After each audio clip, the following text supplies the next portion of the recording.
Engineer Obafemi Adesanya graduated from the prestigious University of Lagos with a first-class honors degree in electrical engineering. He has been in engineering practice for about 3 decades now, spanning over the academia, oil exploration and communication, IT infrastructure, software development, and renewable energy. He has worked for many organizations, including Leventis Technical, SCOA Technology Systems, IBM Nigeria, and many more.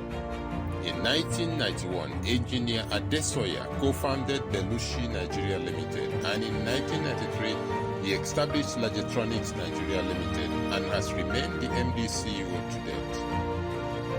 He also superintends over PvPro, a renewable energy division of LAGETRONIX committed to providing alternative cleaner power source. Engineer Adesanya is a member of many professional bodies, including Nigeria Society of Engineers, Renewable Energy Association of Nigeria, Computer Society of Nigeria, Project Management Institute. He is widely traveled and a regular participant in international conferences on renewable energy, IT, security, and communication. He is a member of the Full Gospel Businessmen's Fellowship International, Nigeria, where he serves as the National Director in charge of IT operations. Ladies and gentlemen, Engineer Obafemi Adesanya. Together we shall explore and look at opportunities, not only to live away from darkness, but also how we can turn this one into wealth. So I'm going to break in the presentation into 4 sections. So we'll be starting to take a look at the historical background, what we call solar energy today. What was the origin? How long has it been? Then we'll begin to dive in to look at the elements. What are the makeup of this component that makes up a typical solar system? If you are going to invest, if you are going to take opportunities, you need to know the makeup. You need to know the intricacies. You need to know the strength. You need to know the weaknesses. You know, someone called me, I think it was last week. We did something for their farm. I said, well, I have to put on diesel this morning. What's that? And I asked him, for how many days have you seen light in your area? He said, for the past 4 days, there have been no sunlight. We'll be looking at this. Why? So when we're looking at various energy opportunities, what are the mix? What are the pros and cons? What are the weaknesses?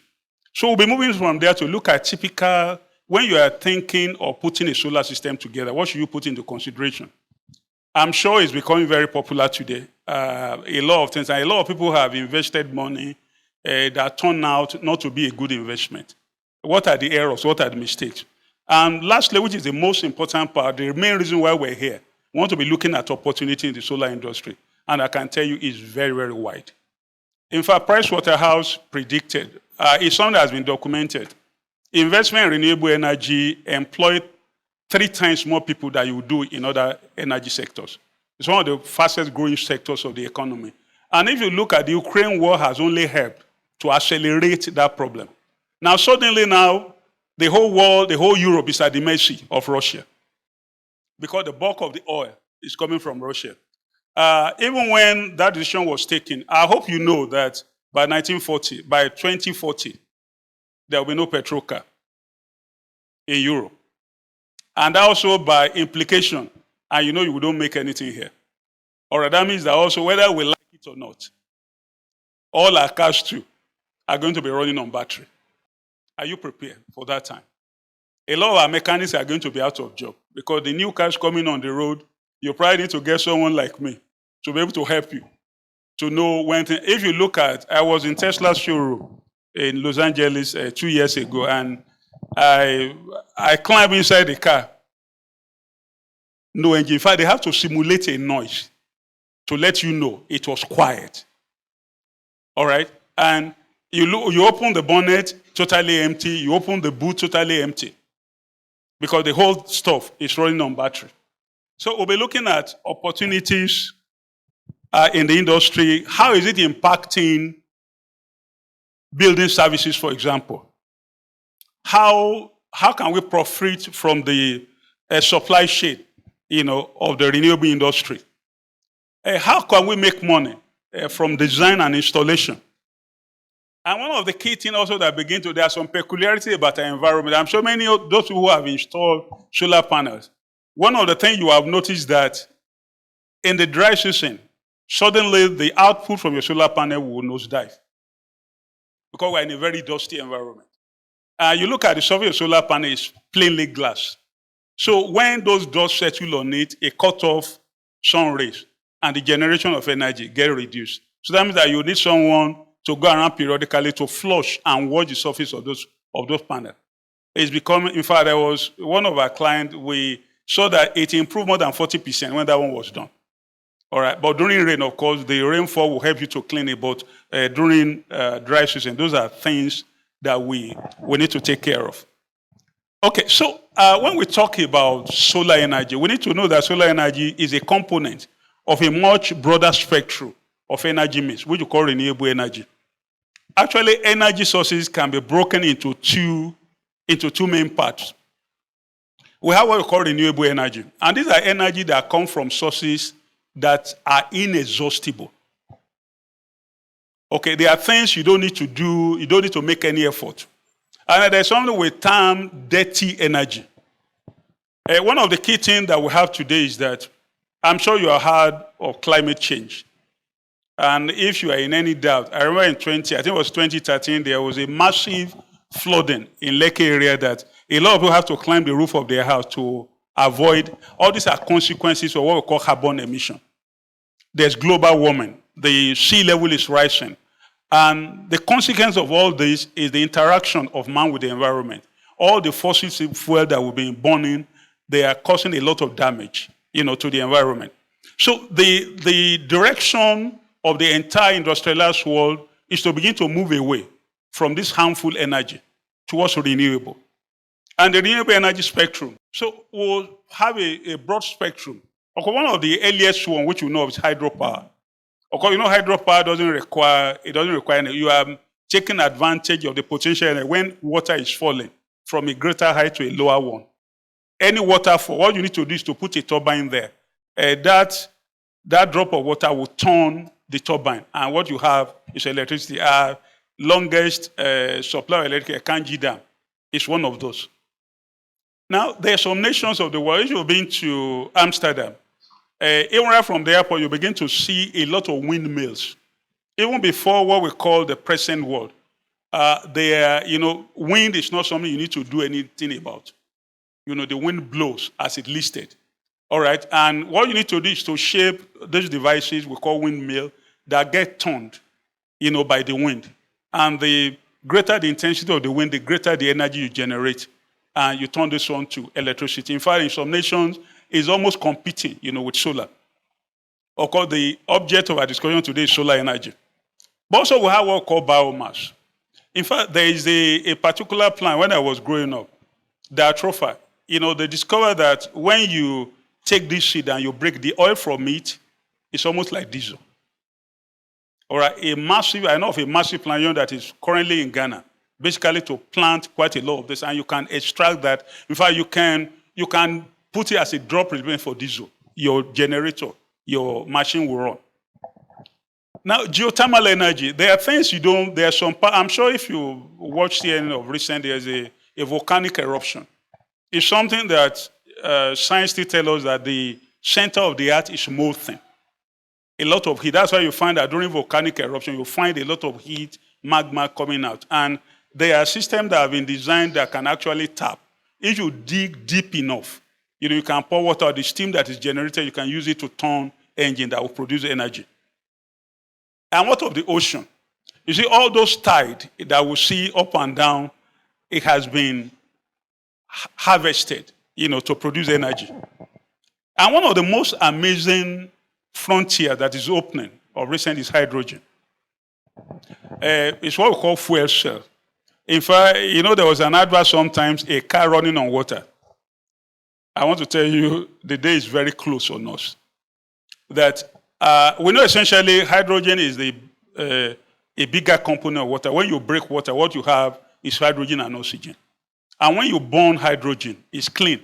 Because the result of burning hydrogen to produce energy, guess what?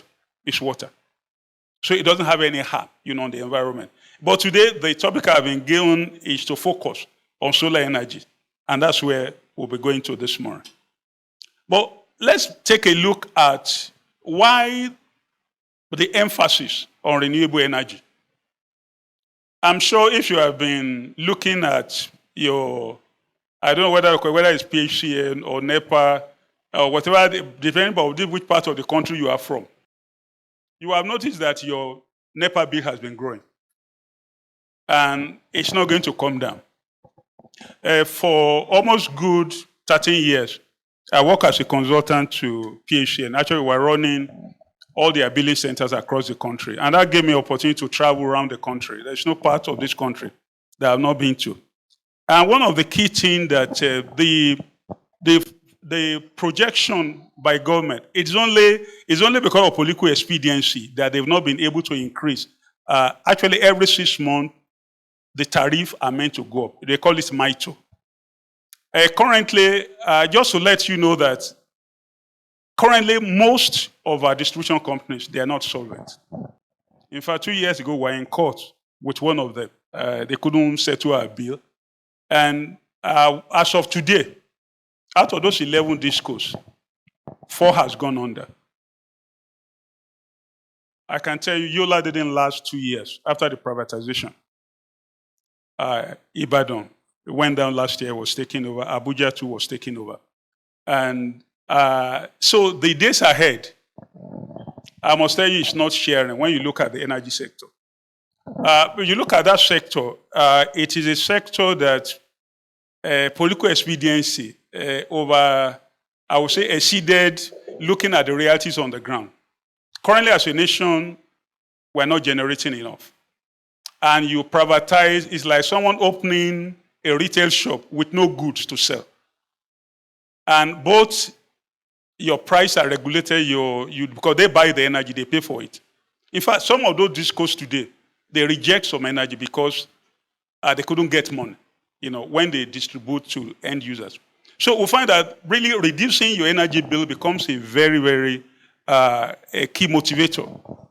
Like I said, for the whole world, the issue of global warming is becoming a very key issue that if we don't pay attention to it, in a few years to come, we might not recognize the kind of world, we're in. Now, one of the things that has happened that solar component, it started as a very highly subsidized industry. When I listen to people here talking about subsidy, removing subsidy, there's no nation, even in the Western world, that don't have one thing or the other they are subsidizing. Up till last year, solar panels in Europe, in America, are subsidized by government.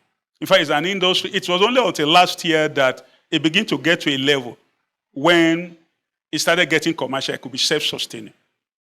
So for us, when we look at the projection, the trajectory, of the industry, it's something that we've reckoned that by year 2050, looking at the trajectory we're going, I can tell you as of today, 35% of the energy demand of the state of California is from renewable. And that same applies to Germany and China. And what I want to tell us that, and their projection, that in the next 50 years, in fact, Britain celebrated 2 days of running completely from renewable energy, getting all their energy input from renewable energy. So, and the projection by Pricewaterhouse, that by 2050, if the current effort continues, there's no reason why the whole of Africa can't get their energy. You and I here, we don't need to watch the sun to come out.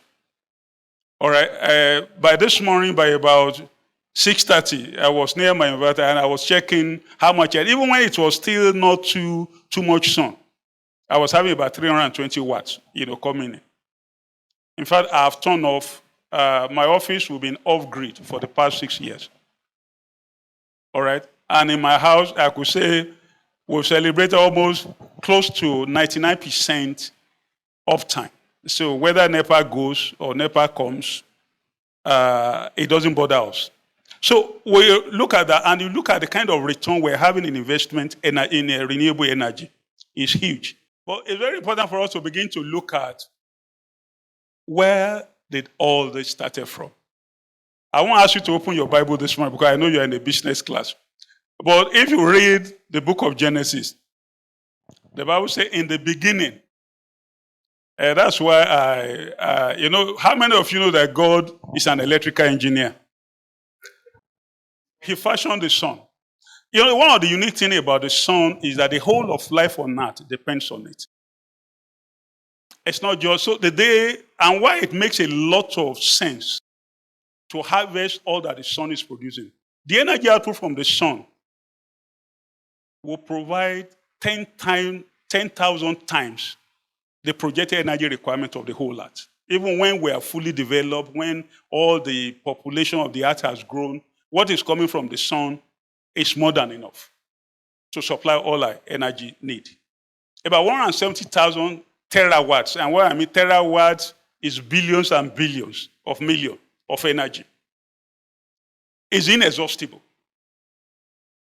Someone might say, look, but at night, the issue is not with the sun. The sun is always shining. The issue is with the earth because the earth is rotating. So it depends on the part of the world where you are. And China is embarking on a very ambitious project. They want to create an artificial sun so that they can get solar energy by night. And don't put it away. The Bible said, like I said, this is a business class.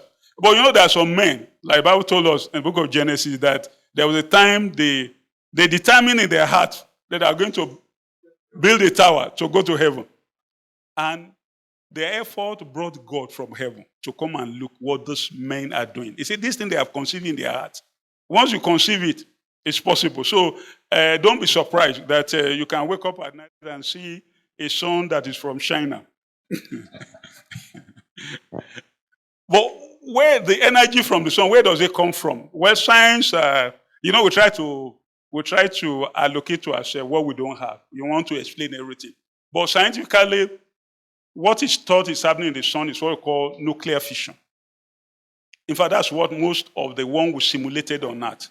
And we'll see in our presentation this morning, you will see a lot of things that we attribute to man. It's just a copy of what God has put. All right, so we'll see that the nuclear fission, and really most of the most efficient energy plant today, they are nuclear reactors. Though they have very soon in our environment, you can't bring them here because someone might forget to do something and then the whole of us might die of solar radiation. So when we begin to look at sun, we can't tell you that this is exactly the many variants of energy in the sun, but the one that we are very familiar with today from the sun, we're looking at the thermal, which we'll not be talking about today, but also thermal output from the sun has been something that has been exploited by man, even right from the beginning of time. People have built solar telescopes to harvest sun. There are actually some solar stoves that you can put it on a parabolic dish and it will direct the sun ray. So the heat from the sun is also a very good source of energy. But our focus today is on a term we call photovoltaic. It's just a name. That's a technical name, for the ray from the sun that generates electricity. So our focus in this presentation will be looking at photovoltaic energy. So I want us to take a very brief look at how the journey to the solar panel that we have today, how it started.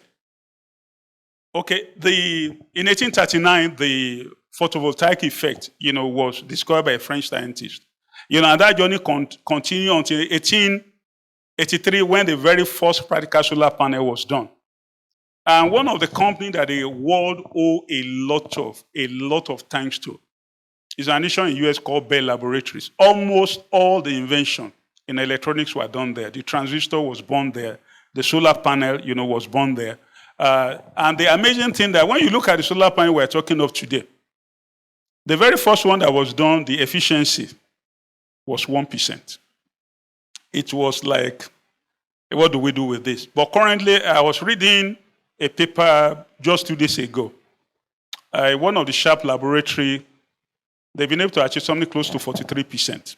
And what that means now is that, what we mean that is the ability to convert most of the sun ray to useful energy. But we won't have time, to be going through all the history. Like I said, a lot of things that we're talking today, that which man pride itself that is the inventor. Will it shock to let you know that the battery, when we talk of battery today, we owe it to a fish? I don't know if you come from the village and you go to the river, there are some type of fish, when you hold them, you get an electric shock. Okay. Actually, that's where the idea of the battery comes from. The gentleman Volta, so they noticed that this very particle fish, and the voltage they generate is very high. It's such that it won't kill, but it can stun you and, make you incoherent. For some time, if you ask fishermen, they will tell you some of those are the kind of fish you don't want to go near. So these guys, they caught that fish to begin to know what exactly, there are a lot of theories then. During those times, science wasn't as classified as this. A medical doctor is an engineer at the same time as a scientist. So when they caught the eel, they saw that it actually has an organ that God put there as a battery source. It generates electricity. And the voltage of that electricity is very high. So what Volta did was to mimic what they found in the guts of eels. And the very first battery, I'll show you what the picture of if you see that slide, that pack, that's what the first battery looked like. It was a stack of copper and zinc, and then you put something with salt, a brine solution in between them. And the first battery was born. And of course, I tell you, up till today, most of the battery ideas come from this simple concept. Even lithium that we're talking about, maybe the only variation we'll be talking about a little later, in our presentation. But let's also digress a little and look a little bit about electricity. One of the things that a man called Benjamin Franklin, they discovered that during winter, when you rub, they find that when you rub some materials, they begin to attract papers. It's what we call static electricity. As a young freshman, they took us to a high voltage lab. The chairman, he knows the lab because we happen to graduate from the same faculty. And that day, our professor was telling us, he said, you see all those civil engineers. He said they might build a bridge. He said the day it will collapse, they might not be there. He said, but for many of you, say you might not live to repeat the experiment. But Benjamin Franklin attempted that. So in that lab that day, we're actually creating a thunder. We're creating a lightning. So we charge those electrodes. And as that spark, before the spark happened, a fly passed through those two electrodes. And that day I began to have that fly busted into flame. We can't see anything that caused it to burst into flame, but the electric charge between the two then was what set it. Now, so Benjamin Franklin, in order to discover what exactly is this electricity, he flew a kite. You see that kite with a silk wire, and he was able to, he got a shock. But thank God it wasn't big enough to knock him out. It wasn't really a very smart experiment to do. But that series began to lead to a man called Michael Faraday that built the very first generator. He was the one first able to prove that magnetism, when current flow through a magnetic field, it will produce motion. And that's the birth of what we call motors today. And that progression, continue. In fact, the very first distribution, the first NEPA network was in New York. And what were they distributing? They were distributing what we call direct current. The problem with direct current is it cannot get too far. The direct current is the type of voltage you get from your battery. Okay, it can't go to, because the problem with electricity is that all the material we use in carrying electricity, they have what they call resistance. So over time, they begin to decrease, they begin to degrade that. It might get to a point that you won't notice. I don't know how many of you remember when NITEL was still in operation. They can only serve you up to the extent if the location of your house is too far away from the center. They will not be able to serve you, because from the NITEL office, they actually have a battery bank. That's what power. When you release the old telephone, you will hear a tone.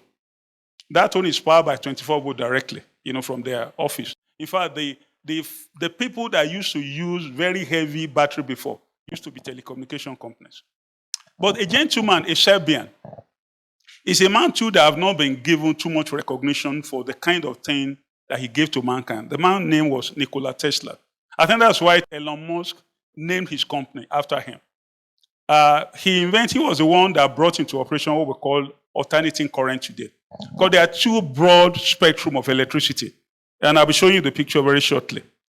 And everything also happened in US. In Westinghouse, to the left, that's why you see the very first alternator that was built that generates. Now, the good thing about alternating current is that unlike direct current, it can go over a far distance. Because alternating current, it changes. You know, it's not a very static electricity. And because of that, transformers were invented that could boost the voltage to a very high level. Because the power loss is directly related.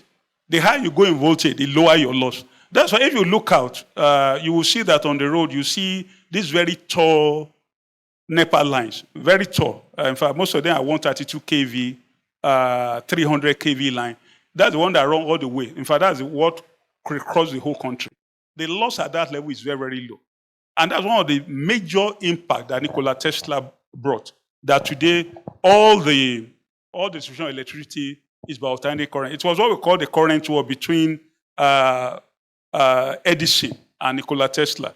But eventually, the bad thing about Nikola Tesla is that he wasn't interested in business. You know, he died a poor man, but he became a wealth of legacy, you know, to mankind. The picture you see there is the difference between what you see, what you have on the right is alternating current. You can see that the waveform is changing over time. But you look at the left, that's the direct current. It remains static. You know, you can get shock from it, but it really, like I said, you can't carry it over too much distance. And it's very important that we'll be talking much because everything we'll be talking about solar energy is actually a combination of this. What solar panel generates is direct current. What you get from your solar panel is direct current.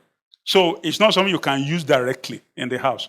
Even though some few appliances, and especially in medical areas, you know, there are new fridges that are being built, there are new air conditioners that are being built that can run on direct current. But most of the appliances you have in the house, they run on alternating current. And that's what we'll be spending a lot of time. So we'll be moving to the next stage of our discussion. We're going to be looking at the elements, you know, of solar systems.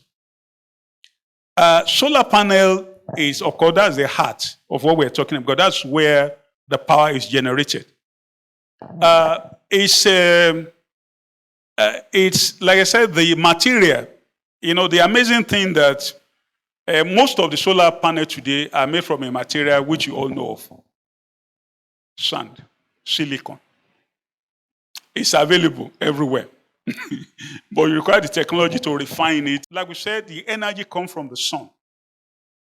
There are some peculiar materials, like silicon, when it is doped, is that it will, if you still remember, I have to take us back to our elementary science. We remember that we were told that the individual part of a material is what we call an atom. How many of us remember? Thank God for our science teacher. But you know, we are told that atom is made up of 3 parts. It has a nucleus where you have the proton and the neutron, and then around the ring lies an object we call electron. Now, what happens in fact, that's the underlying concept of electronics. Now, when an energy is received, if that energy is major enough, it can excite the electron to jump out of its ring into space, into another material. And that will create an electrical imbalance in that atom. It will become positively charged. When you look, you see that that's a principle. You see the sun shining on it. It creates what we call a hole. And that hole now, because a vacuum has been created, it will attract another electron to fill that hole. Now, if you connect a device, a lamp outside, what will happen that it will cause those electrons to begin to move. The movement of electron is what you call a current. And when you have a current flowing, it gives energy. Then you can now begin to employ that energy to do all manner of things that you want to do. Of course, silicon is not the only material that is used in making solar panels. They are what we call organic solar cells. organic polymers. In fact, if you ever use a calculator with have any of you used a calculator that does not require battery? That have some, yes, those are solar, they are what we call amorphous solar panel. They can also generate electricity. They are made from other material other than silicon. And one of those material also that is exciting the entire world is a material called perovskite. It's currently, there are some few have made some few ones for testing, but like I told you today, as of today, the efficiency of solar panel has moved from 2% to currently commercially you have about 25%. There's some recent announcement that will take that one to about 40%. But perovskite is started also just some few years back, in fact less than 6 years. But today they are already talking in the laboratory of efficiency going over 36% in less than 5 years. And if that projection trajectory continues, silicon might lose its place to perovskite. And the good thing about it is very flexible. It's cheaper, to manufacture. It doesn't require, because to do silicon, it requires very high temperature, to be able to fabricate it before you now begin to slice and cut it. Now, as we begin to look at opportunities, it's very important for us to know that not all solar panels are the same. Currently today, we have about 3 categories of solar panels. And their efficiency and their longevity are not exactly the same. Now, we have what we call the most popular one that actually started is what we call polycrystalline. Polycrystalline cells, the way you will know them is that they are always bluish in color when you look at them. Okay, they are also made from silicon, but the way it is done is that it's not from a single crystal, unlike monocrystalline. Mono means single, poly means several. All right, the efficiency of monocrystalline is the highest. It's also the most expensive compared to polycrystalline.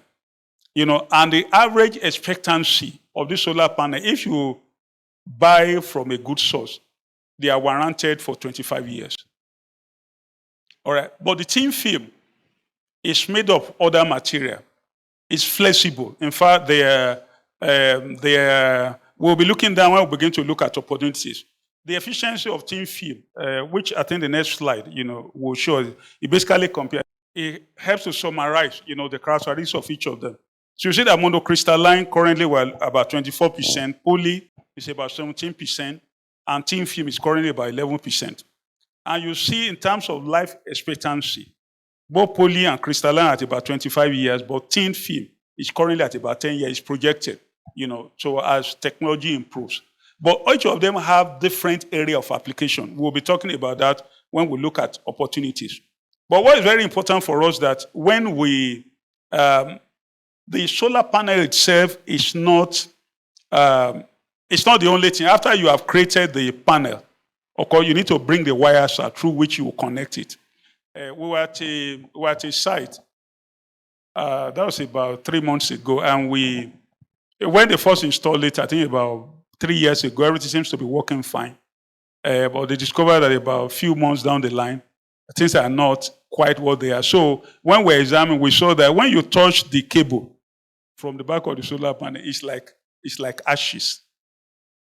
All right, the quality of those materials, it depends on where you are buying from. So, of course, there are a lot of sources of solar panel today. I mean, I've been to several factories in China, and it depends on what you are looking for, just like in any other thing. So quality is extremely important when we are making. It might be better to pay a little more for quality. Because when you look at the lifespan, like the keynote speaker was telling us, when you look at the life of a digital an asset, it's not something you are not looking at the short haul.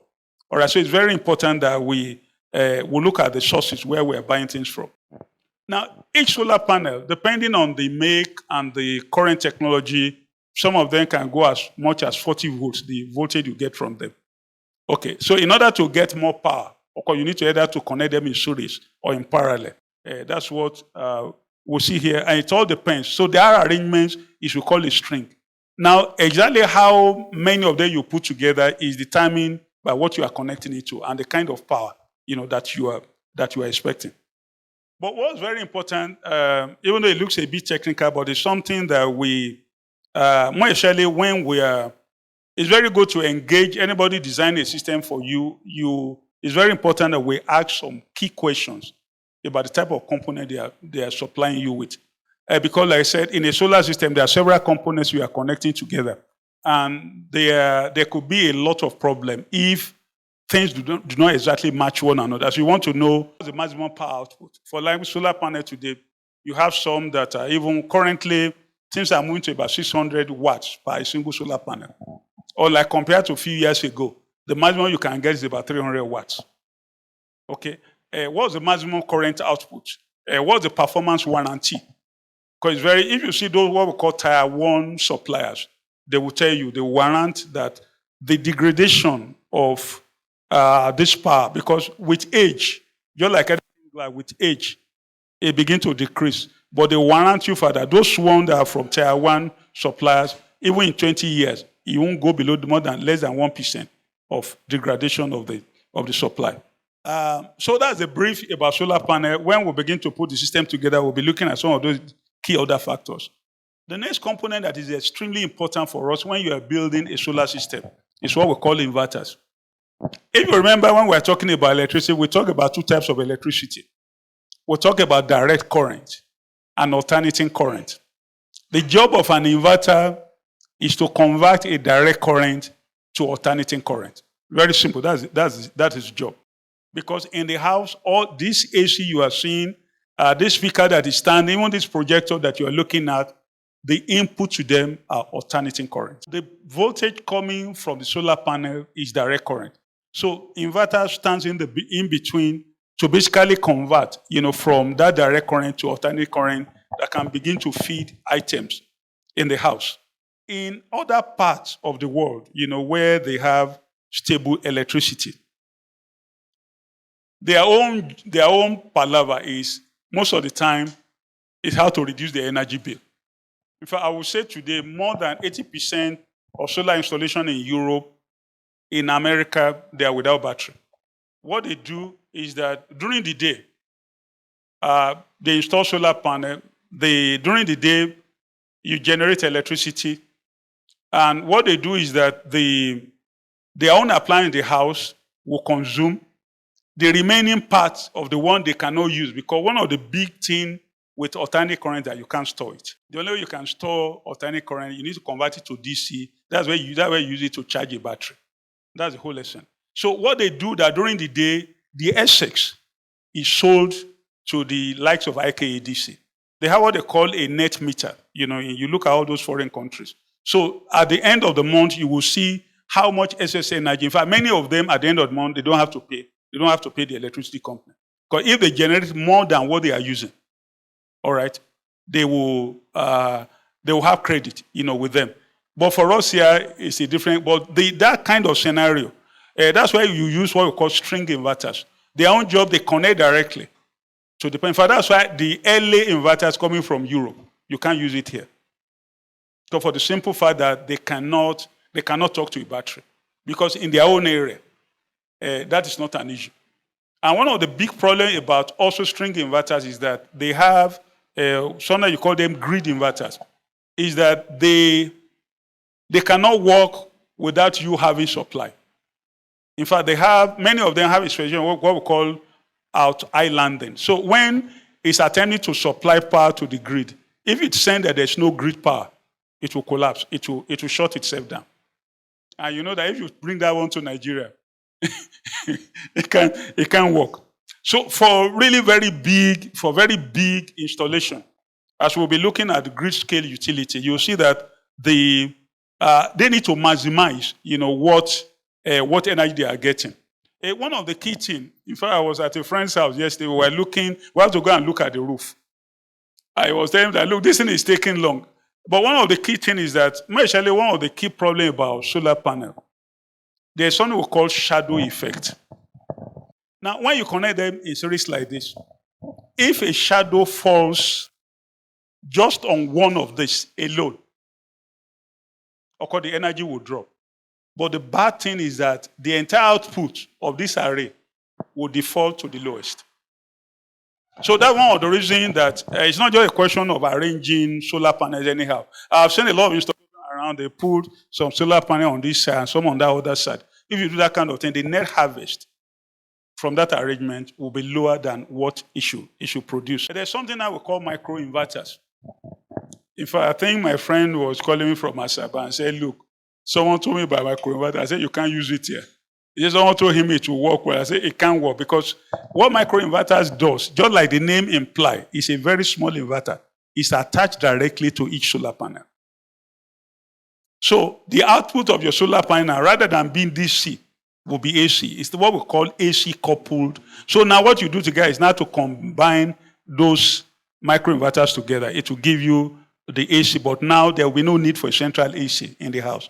But of course, it's much more expensive, but it reduces the problem of shadowing effect that we talk about because each solar panel is generating it has its own inverter. So even if there's a shadow on it, the only loss you will experience is on that particular solar panel alone. But just for the sake of, like you can see in the picture, that's why each solar panel is connected, to a solar panel, and it makes everything work fine. But the cost is a lot higher. And like I said, for us, the bad thing also about it now that the battery, cannot handle that. Okay, so for us, we actually are just going to focus on what concerns us. Grid-tie inverters, like we said, the state of our network now, it's not possible to have it. Unless you are going to have a generator. Maybe you are in an estate where you have a combination of generators, then you can deploy grid-tie inverters. But what we'll be looking at is what we call hybrid inverters. Now, what is peculiar about hybrid inverters is that they are both able to interact with the grid and with your storage at the same time. Okay, the way they do that is that many of these hybrid ones, they have NEPA comes in. Like I said, the inverters that we have, when NEPA is available, when I was still on NEPA, it can charge, from it. And when NEPA fails, you don't even know it, because it automatically switch, to the battery to begin to generate, from the battery. So it helps us with a level of backup, that you can't get. Then what we call off-grid inverters. Of course, most hybrid inverters, they can either function as grid-tie inverters or off-grid. Off-grid inverters are inverters that are not connected to NEPA at all. And you have those one in remote locations. You deploy those one in remote locations where there's any grid at all, whether in an isolated area or your village, if NEPA is here to get to them. But what are the key characteristics that we need to look for when we want to pick an inverter? One of the things we want to look at is peak efficiency. We also were at a site too we took over, and we got there. It was an interesting situation. Two fans were arranged to be blowing the inverter to keep the heat level low. And I started laughing. Okay, and the key issue, one of the key things is that that electricity, you say that you are using it for useful work. If it's not being used for useful work, it will turn it to heat. All right. It's the same thing also. If you have a poor charger, in fact, I think another friend I went to, he bought one of those things, and we go there, we find that because the charger on the inverter has gone bad, it overcharged the battery and the battery split. All right, so it's very, very important that we begin to look. So we want to look at the efficiency. How good is the efficiency, of the inverter? What's the rated output? Someone who came and said, your AC is on. I said, why not? They said they can't put AC on inverter. Who told you? But one of the key things we need to is this parameter called surge power. Okay, things like air conditioners, the way they work is that when they are starting, the power they take is much more than their normal running power. It's what you call surge power. In fact, NEPA used to bill it. If you run an industry before, they will give you 2 meters. There's one they call reactive power. So that sudden surge, it lasts a few seconds. But also it was one of those things that caused grid collapse also. So now if your inverter doesn't have capability to a surge power that is more than its rated capacity, your AC might not work, or it might end up damaging, your inverter. So also you want to look at what is the nature of the output. A lot of those early inverters, they use what they call stepped waveform. They are not pure sinusoid. You are buying an inverter today because It's only sinusoid that will work with all the appliances in your house without any issue. Of course, if you are installing them outside, you want to be sure that they are weatherproof. They are IP65 rated, so that at least if water is splashing, it won't affect the electronics inside. So we'll move to begin to talk about battery. Time is not our friend. Of course, battery, like we mentioned, that's where you store. Battery is where you store electricity, but it's only in direct current form. Okay, and there are various types of battery. Now, but one of the key ones that is of interest to us is what we call rechargeable batteries. The other battery, you know, when you buy for your pen light, what do? You slot those AA batteries into them. And after some time, they don't work again, you throw them away. Those are disposable batteries. But what we're talking about rechargeable. A rechargeable battery is a battery that you can charge and deplete many, many times over. And the deep cycle one are the one that, you can do it for several years, to work. Now, there are all manner of batteries, in the market. The one that come from India, the one that come from China. In fact, you come to my office at a time when we were around 2013, when I began to look at the climate, that this privatization is not going to work. It took me back to, because actually way back in 1983, I was a graduate assistant at the University of Lagos, and one of my colleagues, he was working on a tracker, a solar tracker. It's something we don't use here, but in those European nations, because the hours of electricity are very few, they mount their solar panel on a tracker. What a tracker does, it moves with the sun. Okay, so that they maximize the amount of electricity they have. So we need to, the capacity of the battery is very important. That's what we call amp hour. And the bigger the battery, the bigger the amp hour. But that's when we're talking about lead acid. We're going to talk a bit about lithium, which is the new kid on the block today. One of the other characteristics which is very, very important is what we call depth of discharge. The fact that a battery is 100 amp hour, it doesn't tell you that all those capacities are available for use. Now, lead acid battery, if you deplete them below 50%, you will harm that battery almost to a state of collapse. Okay, so, but you look at, compared to lithium, you can deplete it to almost near zero, and yet you can still have a good life expectancy. And the other characteristic, which many of them will not tell you, is what we call the cycle life. The cycle life basically tells you how many times can I charge and discharge this battery before it becomes useless. The typical lead acid battery you have on the market is about 400. And if you divide 400 by 360, you have 360 days in a year. So if your NEPA is going on and off, and you have to charge and discharge every day, that means that battery will last less than 2 years. So you have to change them. Okay. Compared to lithium currently, the cycle on average is about 8,000 cycles. And if you divide 8,000, by 360, you'll be going in excess of about 15 years. They cost a lot more, but it's a better use, of money. So there are quite a lot of different batteries in the market. Lead acid, like I said, they are cheap, they are available, but like I said, their life expectancy is less than 5 years, even the very best one. The flooded lead acid, which a lot of the Indians are bringing in now, you have to. In fact, a friend who were also at his site on Monday. While wet lead acid, they are cheaper. But the problem is that you need to be topping them up regularly.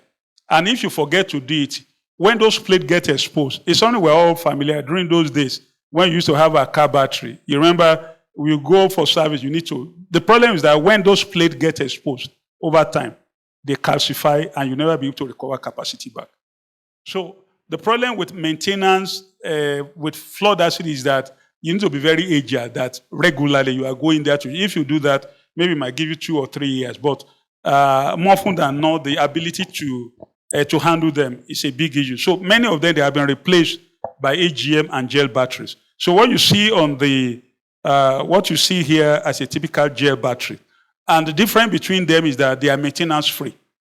And the other thing about flooded lead acid is that they generate hydrogen and oxygen, and they can cause explosion. So when you are arranging them, you want to be sure it's in a place where you have aeration. so that you avoid explosion. So currently today, most of those batteries, the industry is moving towards a maintenance-free battery, which we call gel or AGM battery. But there are some institutions, because of the amount of energy that they use, what we call OPZ batteries, they come as 2 volts. So you need to connect a number of them up to give you either 12 or 24 or 48 volts to do what you, they have fairly good life expectancy. So but let's talk about lithium. Like I said, especially if you are talking of, if your power requirement is getting a bit higher, or you are talking of going solar for your business or for industry, one of the battery technology to look at is lithium. Like I said, lithium ion is very light. Actually, that's the same thing we have in our laptop, in our battery. They are all made up of lithium. But now things have been, improvement has come that with lithium phosphate, the average life expectancy, in fact, many of them carry a warranty of 10 years. Okay? Their life expectancy, you are talking about something close to 15 years, and they are very light. In fact, some of them, if your energy requirement is not much, you can hang them on the wall. Any lead acid battery, you can't go more than 12 volts. But lithium battery for very high power application, some of them come at 600 volts, because that time it reduces your losses and increase the, efficiency, and they are maintenance free. You can stack them, you can almost reach any power requirement. The only problem with them is that, which has been all now been sorted out, they used to have fire risk before, but the recent chemistry has been able to take care of that. Especially for industrial application or grid scale utility. One of the new battery on the block is what we call redox flow batteries. It's big. Like you can see in the picture, they are massive. They are not, though a company in Germany, they've done a residential version. But essentially, the life expectancy of this battery minimum is 25 years. It's non-toxic, all right? It doesn't fail. It doesn't degrade, but it's, like I said, it's something that the cost today is still very high, and even is a lot better than lithium because you can deplete it to zero, and nothing happens, to it. And the good thing is that it doesn't use acid. All right. But if you are looking at grid scale utility, or you have a big industry, that will be one of the battery to begin to, and the power density is very, very extremely high. Okay. One of the key components before we quit this section is what we call charge controllers. Like I told you that what comes from the solar panel is direct current. All right. And most of the time, that's what you use to charge your battery. Now, you need something, they are like what we call, they are battery chargers, but they are very, very intelligent battery chargers. They are called in 2 forms, either PWM, pulse width modulation, or MPPT controller. The better one is the MPPT. What they help you to do, they help to manage, like early in the morning like this, when the sun is about just coming out, the voltage that is coming out to your battery is not full enough. But it helps you to make a balance between the voltage and the current so that you maximize the power you are getting out of it. So it's also very important when you're looking, most of the hybrid inverters, they come with one, packaged, in them. So as of today, a lot of advances, when you are doing a solar project, you can mount you'll be surprised today that in a lot of those European countries where land space is a big problem, they begin to mount solar panels on water. It's what we call solar mountain. You can see floating PV. All right, you can see floating on water. And if you have, of course, the traditional ground mounting where you have a lot of land space, all right, of course, for most residential application, the best place to look is your roof. All right, but also we'll be talking about that. Maybe when we come to business opportunities. All right, and of course, rather than having your carport with those tarpaulin, you can replace them with a carport. You will be providing good cover and at the same time generating, electricity. So we'll look at what do we need to consider when we're designing a solar system. The next slide will tell us one of the key considerations that cover. I don't intend to take you back to a mathematics class, but I just want to go along with me. Now, if you look at this graph, solar energy in any place You don't start having energy until about 8 a.m. in the morning because you depend on the sun appearing. And it peaks like we conduct a lot of studies around Lagos area. It peaks at around about 2 p.m. in the afternoon. And after that, you see the curve. It begins to decline. Even though you might still see the sun, but by around 4, the power output begin to fade away. But if you look at a typical household, there are 2 peaks in the day when we consume electricity. In the morning, if you're a coffee taker, your coffee machine will be on in the morning. You might want to iron a shirt. So you find that it's also the same thing. It's only in Nigeria that we do our tariff is flat. In other countries, it's not flat. You have time-based tariff. So what you pay for energy in the morning is quite different from what you pay for energy in the afternoon and what you pay in the evening. So you see that there's a peak in the morning. And you can see that peak in the morning and also at night. All right. In fact, I was reading an account like in New York, one of the problems they don't have any space to put any generating station.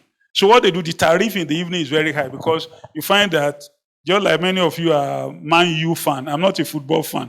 So for example, you are supporting Man U and another person is supporting Liverpool and 2 matches are going on. What you find that 3 TVs might be on at the same time. And the implication is that the energy surges up. What they do in that time, they have to switch on booster generating stations. Okay, so it's very important for us that when we are designing solar system, it's very important we need to take that one into consideration. The fact that you put panel on your roof does not guarantee that you're going to have electricity all through the day. And that's why your storage capacity becomes very important. So you need to ask yourself, and you need to, for example, now, like in my house, we have moved off-grid. I only wash my clothes on Saturday when I'm at home, when the sun is at peak. All right? I only do my ironing, at that time. And you can actually move some things around during the day to take advantage. It's very important that I put this one into. The fact that your solar panel is there, the energy will not be there, all the time. And why this one is so, because the sun is also rotating, but the earth is actually coupled. The earth rotates. And because of that, it moves. And the angle of incidence of the sun, it's not exactly, it changes as the day grows. Now, also depending on which part of the country you are in, this is what we call the photovoltaic map of Nigeria.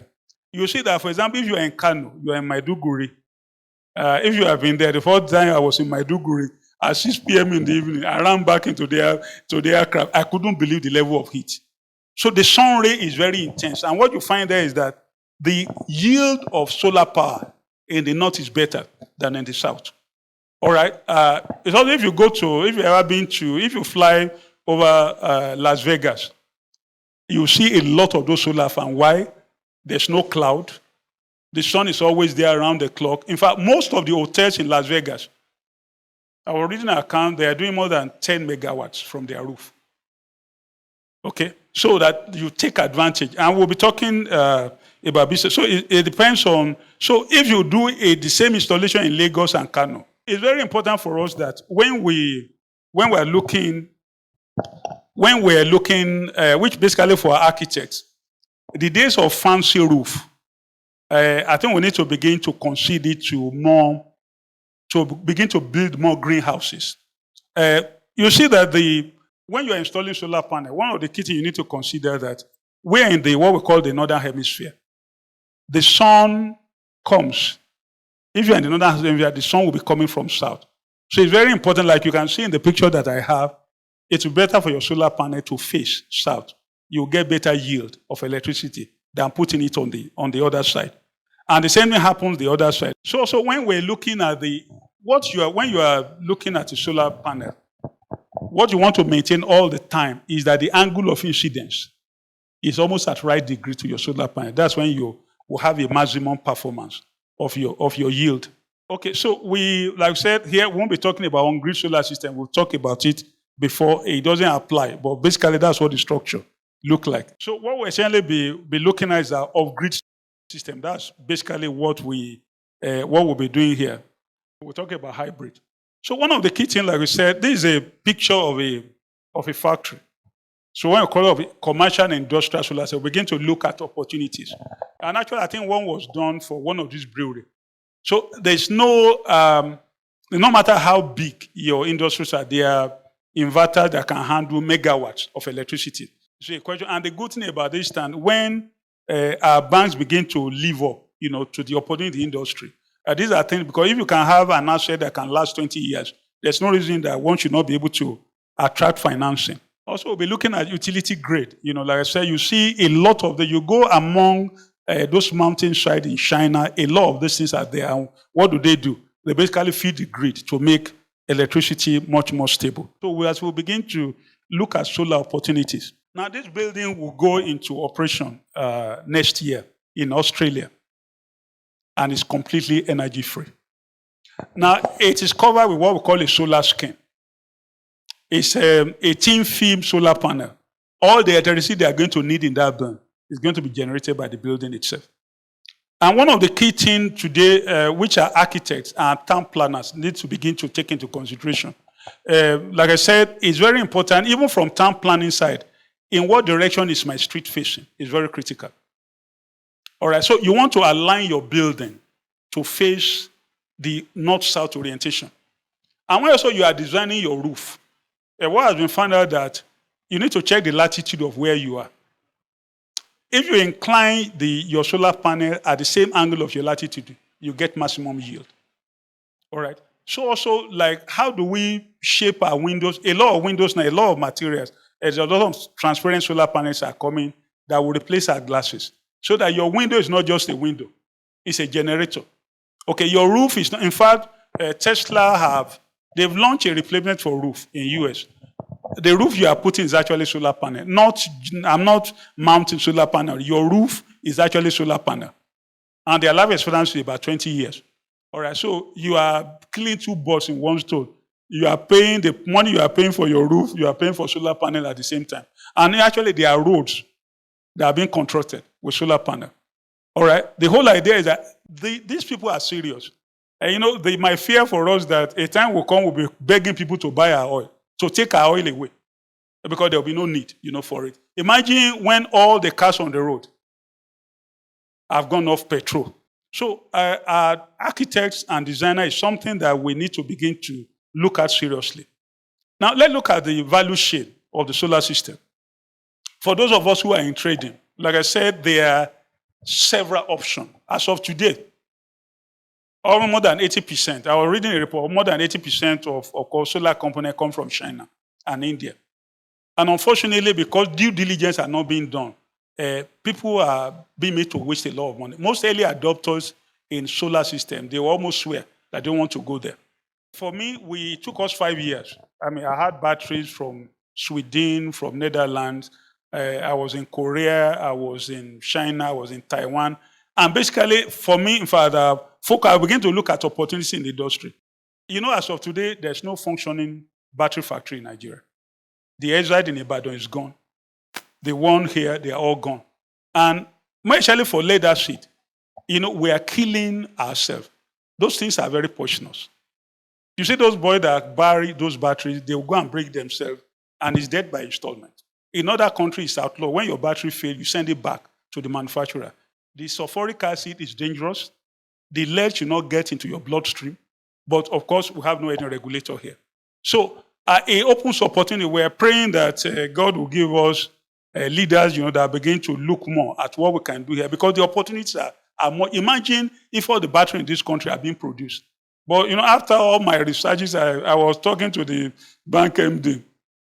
He said, how much do you have on the ground? Because we needed about $3 million to buy the equipment alone. And they will almost ask me to go and get the crown of my late father to come and use as a collateral. So there are a lot of amazing opportunities. Even currently, if it's just for distribution, people are looking for reliable solar panels. They are looking for reliable batteries. They need engineers, to install this thing. So we'll see that we look at our industry, we'll see that even the government, they increased the tariff on solar panel last year. It was 0 for a long time. Battery is 20%. In fact, what we pay on duty for is almost more. It's almost about close to almost 40% of our FOB value. And that's a country that does not generate anything. So the opportunity, to begin to look at local production, local assembly. Solar panels are very easy to assemble. I've been in several factories. In fact, you can count the number of companies that actually generate, that actually do the wafer worldwide. But like I said, you need a conducive environment, to make that happen. Like I told you also, for a lot of people, a lot of our young people, maintenance opportunity is also there. Because your solar panel during dry season, you need to have someone to help you, to wash it. So it's becoming a very good source, of income. And of course, design and installation. So it amazes me also that you don't want to build a skyscraper and call a bricklayer, to come and. I had a friend who stays in Australia. They were planning to come home, and he just asked me by chance that, look, Femi, this is the code someone gave me for solar panel. I started laughing. I said, Shegun, with your PhD, will you build a house and not call an architect? But I say, what is it? You have designers. Because you have people who will be able to look at your requirements, to look at what do you want to do in the house, what kind of component, what is your budget, all right, that will be able to help you to do a design that will best meet your needs and your budget. There's a new field of study called agrivoltaics. It's a cross between agriculture and renewable energy. And you see that, like the picture I have there, there are a lot of solar panels today that for greenhouses that are semi-transparent, that you can use to regulate the exact quantity of sun that you get on your plant for maximum yield. And at the same time, of course, supplying energy for your hatchery, for your piggery. And like I said, is a growing industry that we need to talk about. As we round up, what about financing? It's one area I think our banks and financial institutions, they're leaving a lot of money on the table. If you have an asset that is guaranteed for 20 years, why not finance it? Why can't you walk to your bank and get loan, to install this asset? And since you know that these things will be there, even if you don't pay, just like they do in those other that finance car, they can come and repossess the car. In fact, you look at what is offered in building. You are buying a mortgage and solar system. They're almost the same thing. Most of the mortgage periods over 20 years. So it's something that I'm hoping that our bank and finance institution will begin to take advantage of opportunities that lie in the industry. Like I said, as I round up, you look at when are we going to get out of grid collapse? I can tell you that we still have a long, long way. And actually, it's not that there are no solutions. You look at the airport, people have been at the airport and suddenly the power will go. It doesn't tell a good story, but they actually study what we call BSS, battery energy storage system, that they are like a big combination of inverter and battery system that you can design.